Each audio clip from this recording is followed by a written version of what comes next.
Hello. I'm here, and we're reading from the Psychodynamic Diagnostic Manual.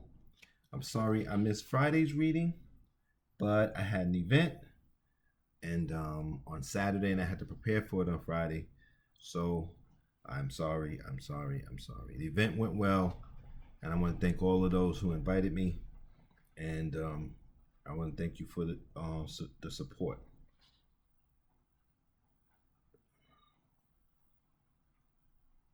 What's happening?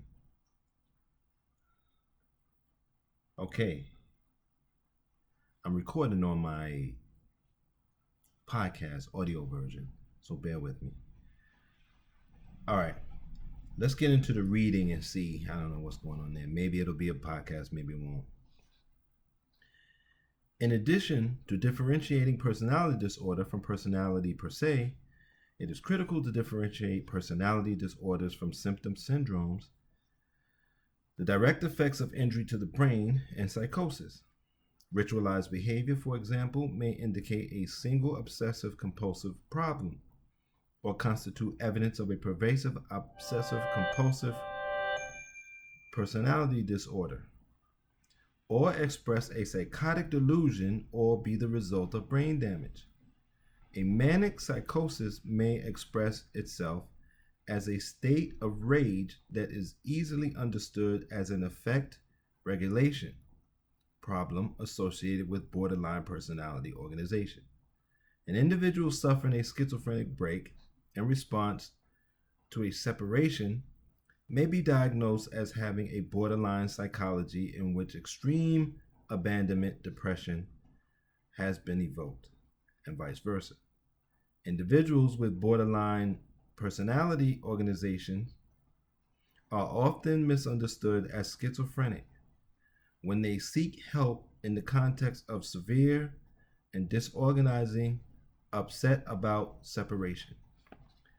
Finally, it is essential to evaluate whether what appears to be a personality disorder is a response to chronic stress.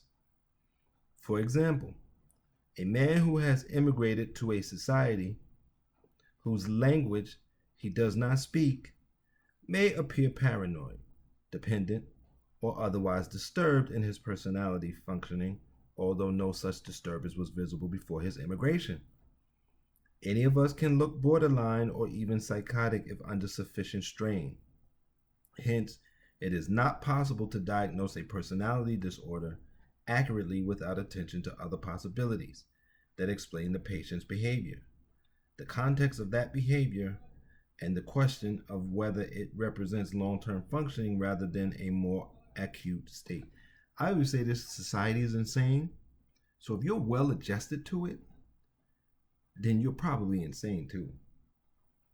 If you do what you got to do, but you know, no, this is not the way it should be done, but I have to do it. Or if you just can't seem to function and get it together in this society, you're probably the sane one because the society is insane. And I could point out a number of ways in which this society makes no sense.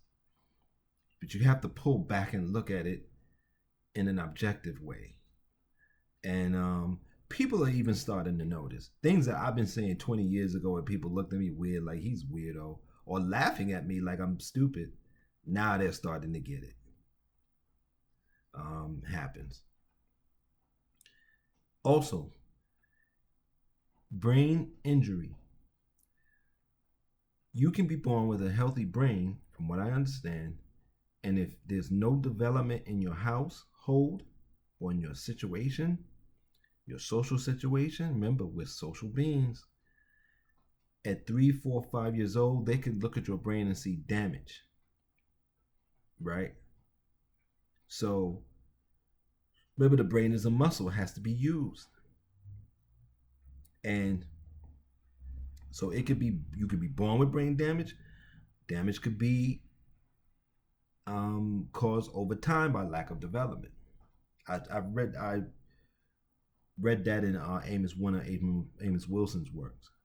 So when you always hear people say, oh, these children's development from 0 to 3 was no good and they were so far behind, And that's why they try to do pre-K.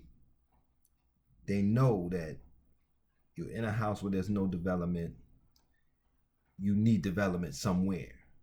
And so they figure if you give the people pre-K, you can develop. Now, the school systems are ridiculous, are insane, particularly when it comes to us. So I don't know how much that helps or doesn't help. But you get some reading, some writing, and some development.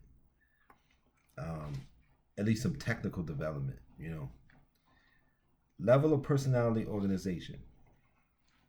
By the end of the 19th century, psychiatric classification distinguished between two general types of problems. Neuroses, a term that may refer to either minor or major psychopathology, in which the capacity to assess reality is not compromised, and psychosis, which involves serious impairments and reality testing in the decades since the categorical distinction became conventional.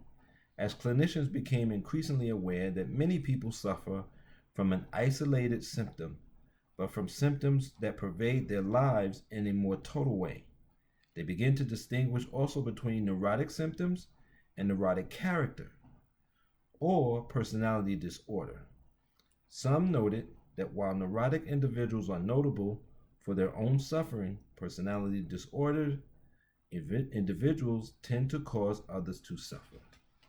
Throughout the 20th century, as therapists compared notes on their experiences in the personality disordered patients, they began describing individuals who seemed too disturbed to be labeled neurotic, and yet too anchored in reality to be considered psychotic. Slowly, a borderline group was identified. The concept of a disorder of personality on the border between the psychosis and neurosis was subsequently subjected to empirical research, and there's a lot of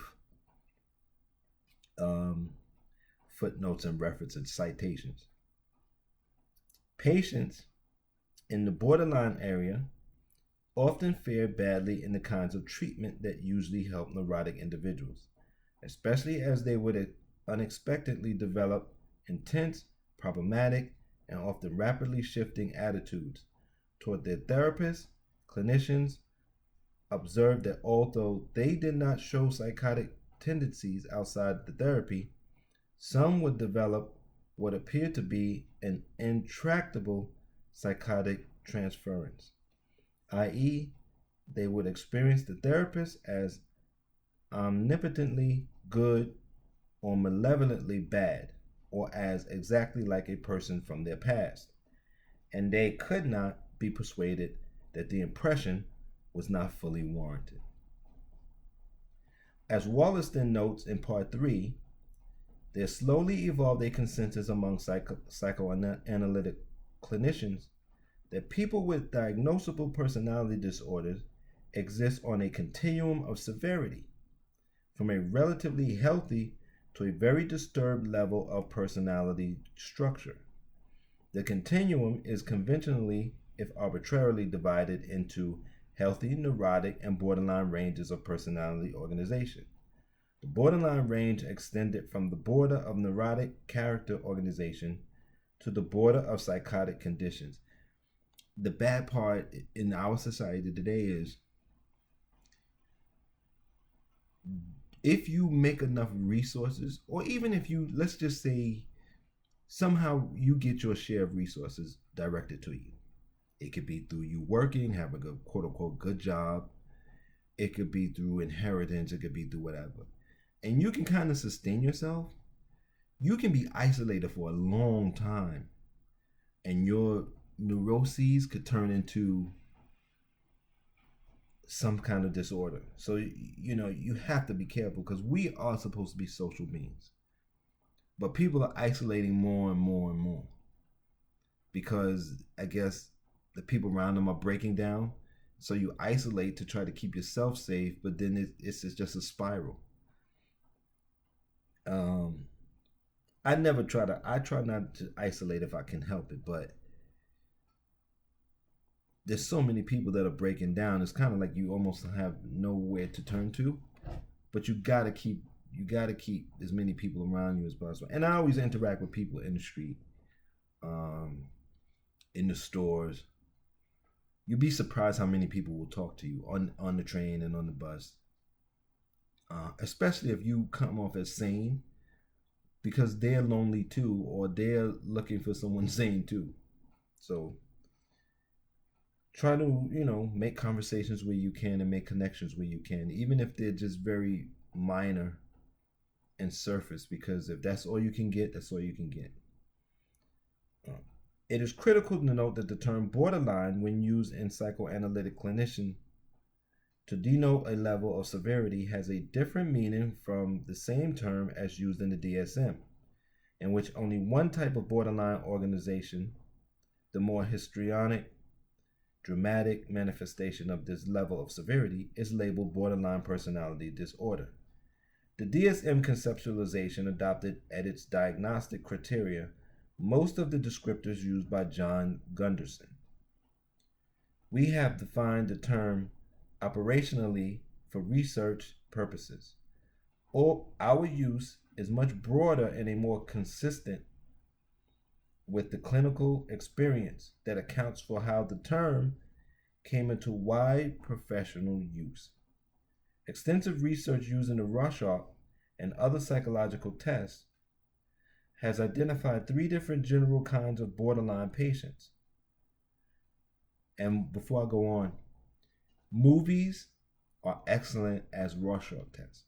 You give them movies or give them shows to watch, or even now, I guess, give them clips and then ask them what they think about that. And you probably get much more of a reaction than the old ink blot Rorschachs.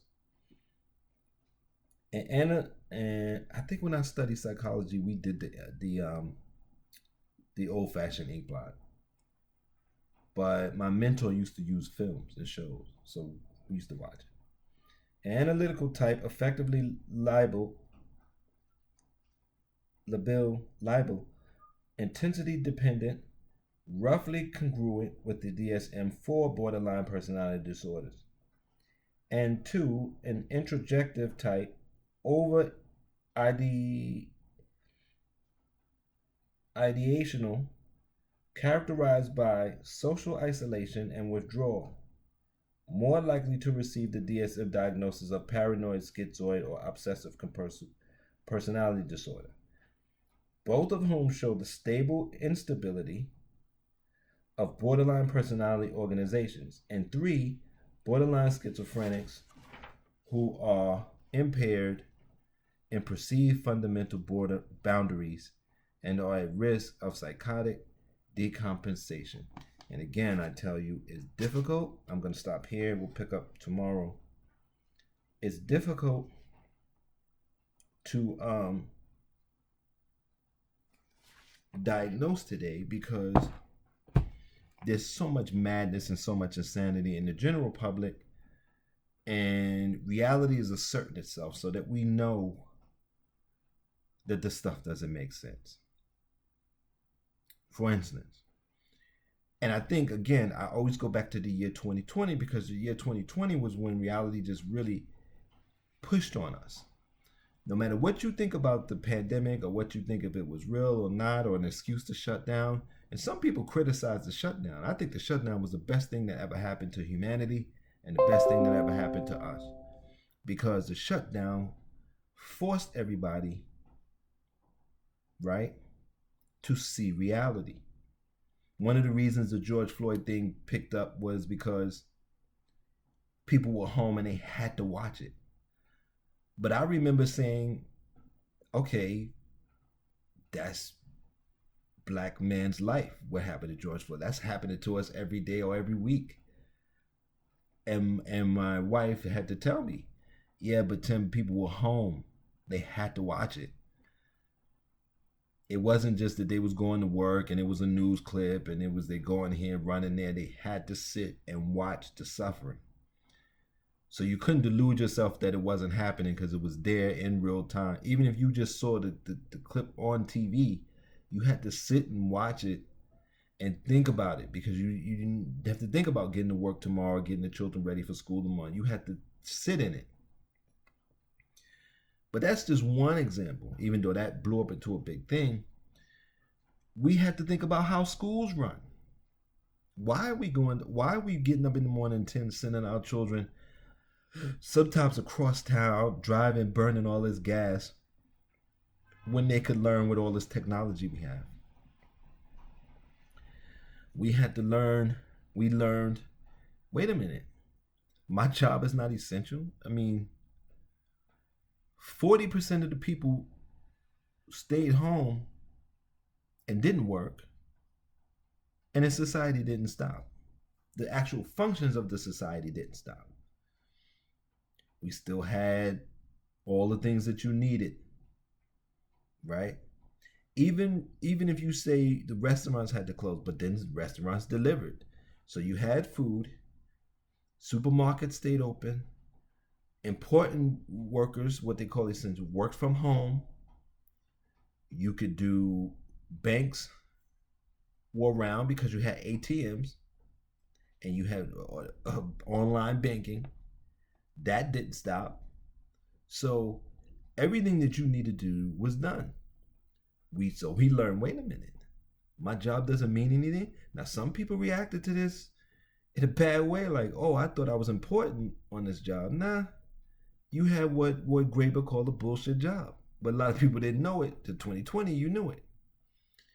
So education kept going. And then we realized, wait a minute, educationally, these children are far behind. We've been sending them to school for years and they telling us they was in the 5th grade, but now we find out, no, these people don't know anything. They're 2nd grade level. So we realized schools weren't working properly. Transportation still ran. Banking still ran, if that's important to you. Food was still distributed. A lot of people started new businesses. We still were creating podcasts. We were creating videos. A lot of bloggers and vloggers. A lot of entertainment didn't stop. But the one thing we didn't pollute. We stopped polluting everything. They said in like 3 or 4 months, the environment was correcting itself. And that blew my mind, because it showed that if we would have kept on doing what we were doing in 2020, we probably would be moving back away from climate change. We would have been healing so much. Think about it, if 3 months was healing the planet in such a significant way, the air, the water, the soil, and everything. If 3 months was healing it that much, imagine what it would be like 3 years. Think about that. If we would just kept that going 3 years, kept getting the stimulus, organized the rent moratorium in some kind of way. Maybe if you don't have to pay rent, your landlord doesn't have to pay taxes on the building, whatever the case may be. Or we're going to work out some kind of rent thing, or we're going to extend the stimulus so that people can pay rent. We could have done so many things. So many. I mean, there's no end to what we could have done. But some people wanted to go back to quote unquote normal, which shows you how insane this society is. If you had a society that was falling apart, people were completely breaking down, the society itself was physically and mentally breaking down, and then we did a stop for a year and things started correcting themselves, most people would say, hey, let's keep this up. But the fact that you had such a large chunk of people that wanted to go back shows you how insane everything is. Shows you how insane this society is. Who would want to go back? So, it's no wonder mental illness is a problem. And we have to work on some kind of mental health for ourselves. We have to push ourselves, and we have to embrace the reality that a lot of the things that we partake in this society are done incorrectly, and it's destroying everything around us. And it doesn't matter how much success you have if you can't drink the water, can't breathe the air, can't eat the food because of the contamination of the seas, the oceans, and the soil. So it's really up to us, as it always is. And hope you make the right decisions. You can support me by clicking the links, giving directly, or becoming a sponsor. Until next time, please take care and please, please, please be safe.